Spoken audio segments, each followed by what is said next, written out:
In 2018, after finishing 2 short episodes of the series Hope from Iran, I was confronted with the challenge of finding new stories for the 3rd and final film.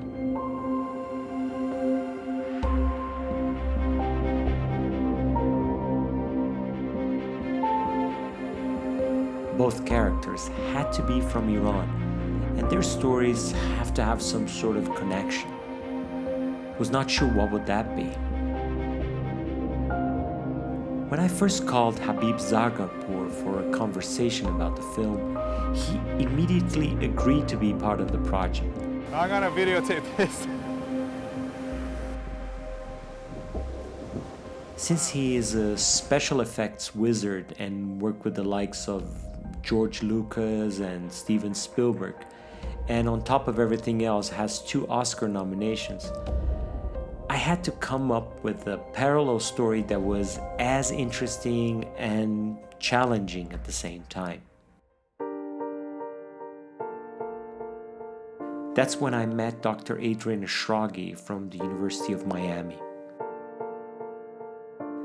Really never thought these 2 random stories would have anything in common apart from them being 2 Iranian Bahá'ís who left the country right after the revolution. Dr. Bahá'ís is an accomplished surgeon and runs a lab that does advanced studies on cochlear implants for people who are deaf. Medical science and technology are advancing. One can expect that in the near future we can have more surgical tools and more devices that can help us to restore various human sense. Cochlear implant and the surgery of this device allows for the first time to restore one of the human sense, the sense of hearing. Someone who's completely deaf, who became deaf, can again hear, or can hear for the first time if the person is born deaf. For people with disabilities, getting one of their senses back is a dream come true. For small children, it's a whole new world of opportunities.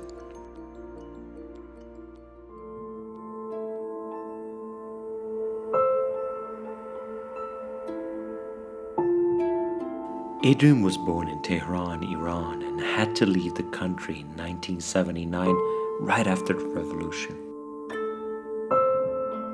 His school was closed, and because his family was Baha'i, it became clear that he would not be free to continue his studies inside the country. While Adrian left Iran to go to Paris, Habib made his way to southern France more or less during the same period of time. Most definitely, both left the country fearing religious persecution. I was born in Iran, and my parents were Baha'is, and I grew up in many countries. That first time when I moved out was difficult. That was the first time I had to cut ties with my friends. After that, it got easier, and then I started really appreciating seeing more of the world. So at a young age, I found out, actually when I was 13, I remember, I wanted to be a product designer. I felt like I could be technical as well as artistic at the same time, but the systems are very built towards putting you in one box or the other, and I always had to struggle against that, and it was difficult to say, I'm an artist, but I can also be an engineer, and I always looked up to Leonardo da Vinci as an idol. But the system makes it difficult for you to do both. I found out about Art Center College of Design while I was going to UBC in engineering program. So I applied to Art Center and then got a thick letter back. Through that school, I was able to meet instructors that were teaching us about design for film. That got me super interested in doing that kind of design. Because you had the freedom of making it science fiction, or depending on the project, you could, really use your imagination. That became my entry into the visual effects world, and then subsequently worked on IMAX for 2 years on IMAX films in LA, and then I got accepted to Industrial Light and Magic, George Lucas's company that he'd built to do Star Wars. And so that was my next huge break. The masks we wear. The first project I worked on was The Mask with Jim Carrey. I was responsible for all the shots where he pulls the mask off his face or the mask gets snapped back on his face. I worked on some of those. A couple of the Milo dog shots with the mask. And it had to have this green gas come off when the mask would go on or come off. And that involved particle effects. That became my specialty.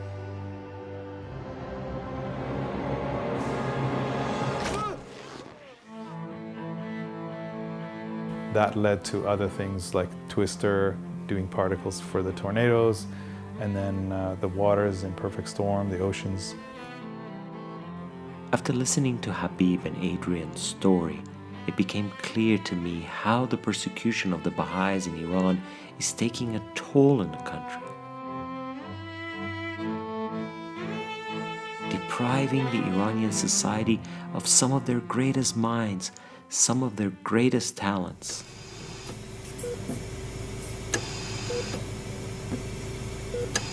So once we look at the time I was doing my medical school and now, so much progress happened.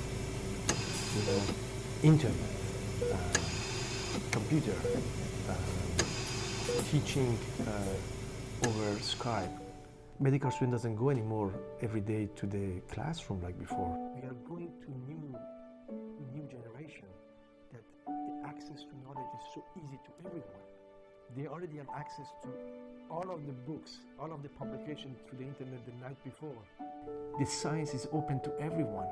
We need to have within our scientific and technological tools some spiritual or some ethical guidance to use them appropriately to the benefit of patients.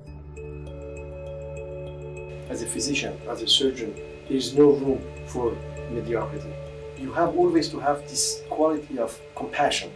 People usually say, oh, this person is blind, and they have pity for him or they are sorry for him. But when somebody is deaf, they joke about him. That shows how challenging it is to be deaf. What makes us as a human being is our communication.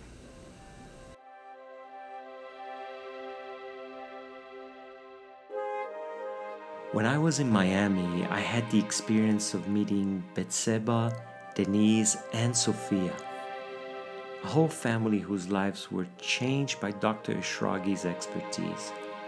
A mother and a daughter who were completely deaf had the chance to hear for the first time after their surgery. Hello, give me 5. Hello. When we first came here, I came with her, who was having surgery. And actually, Dr. Shiragi, he said, no, why she's not in the program. So he waited for us to be registered and get all the documentation, and I really appreciate it. I tell a story everywhere. Thank you. No, thank you. Your friends? Yes. Good. A few weeks after the cochlear implants, Sophia went back to the hospital for the first tuning of her device.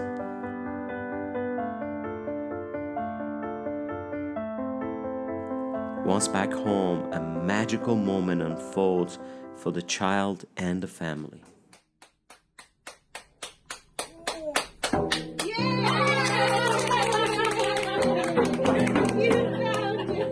Sophia's story made me think of how many people inside Iran would benefit from these technologies, how many people whose lives would be totally transformed if students were free to continue their research without artificial obstacles.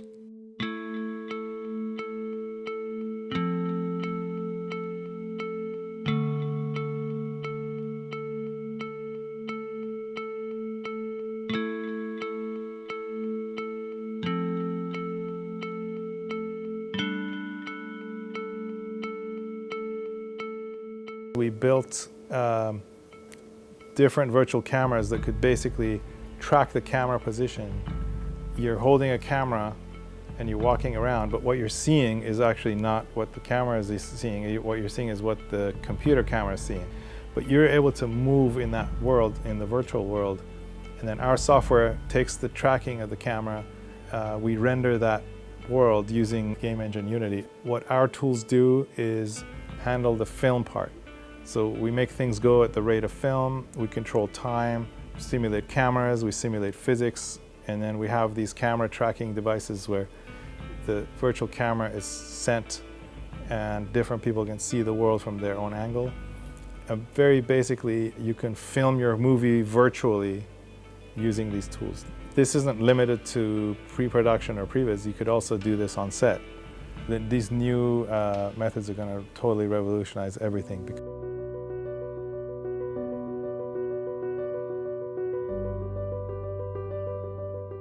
Spoiler alert, Rachel comes back. Very iconic from the original Blade Runner.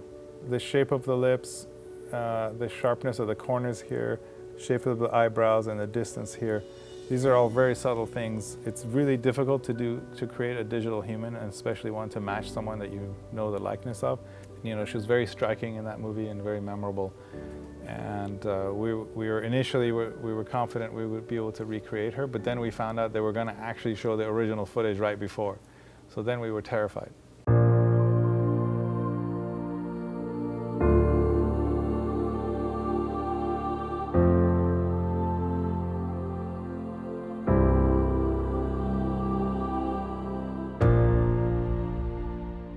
This is a wonderful crew gift we got for Perfect Storm. And one of the really nice features about it is when you put a light behind it, you can see the translucency of the water. This is a single frame of the test shot for Perfect Storm. No one's seen this shot. It was never released. But this is where I was able to develop the shader for the ocean and be able to apply the different kinds of foam and what we call the capillaries, the fine waves. And all of these colors that you can see is what we observed on real references of stormy seas, of what color the ocean was and what color the sky and the fog and haze went. When I started working on Perfect Storm, besides studying oceans and all the stormy seas and natural effects we had to create, we also needed to create a digital ship. One of the key features of these fishing boats was the fact that the hull is so deep. In the beginning, when I was doing the boat simulations, the boat kept coming out of the water and flying off the waves. And it wasn't until I made the hull deep enough and added the drag for the water that then it would just stick in the water the way it should. So you just learn a lot about things if you draw them or build duplicates of it. It was a very fun project.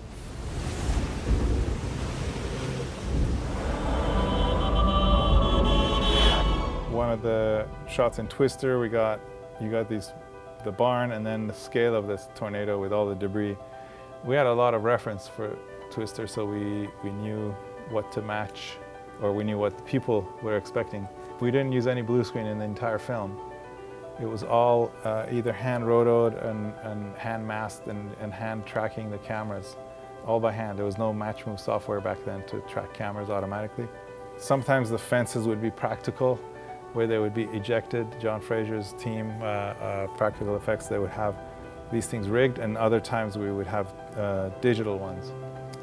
It all had to be blended together. Star Wars Episode 1, all the motion of the pods and how they move and how they crash was all something we set up using simulation. This is Sebulba pod crashing into the dune, and then the engine coming apart, and we had to develop systems for every piece being simulated. This is actually going 800 miles an hour in the software. It's interesting how life works that way. You just go through experiences and not realizing where it might lead you, but then when you get there, then it all makes sense, that all the pieces were kind of leading you to someplace. As we were shooting Dr. Shragi's story in Miami, I mentioned that Habib Zagarpour would be part of the film too. For a moment, Adrian was quiet before he said, "I knew Habib. We were friends back in Iran. I met him for a walk right before we left Tehran." At that moment, I realized these two stories were not random at all.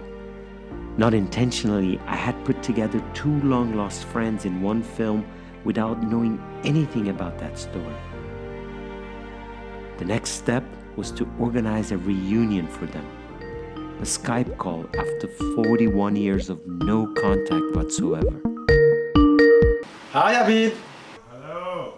Hi, how are you doing? 42 years. You know, you're actually, I'm still recognizing your features, which is awesome. Just before I left Iran, right? Yeah, that was 42 years ago. I think it was probably 2 days before you left, because we walked together, I remember. We walked together one evening. So that must have been December 1979, right? I remember looking at our house before leaving. It was nighttime for some reason. The flight was nighttime. I remember looking at the house and having a very strange feeling that I'm not going to see it ever again. We were young at the time. How old you were? We were 15. It was very young. 17, 16. 15, 16. It was just felt like it's a big time of chaos, lots of things going on.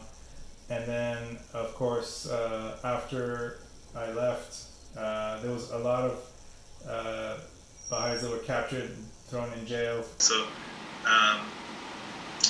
my own uncle was, suffered for many years, and then, it was difficult times, and it kind of accelerated really quickly. So I think we were lucky to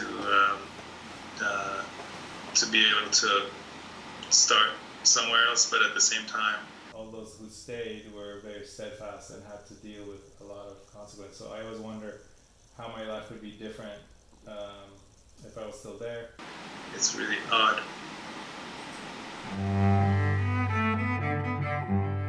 Like Adrian and Habib, many people left the country during those years. Hundreds of thousands of Baha'is stayed and endured harassment, persecutions, and difficulties. Nonetheless, their spirits were never broken. For every new prison, every hardship and tribulation the Baha'is in Iran had to endure, a new wave of constructive resilience took over the hearts of the friends.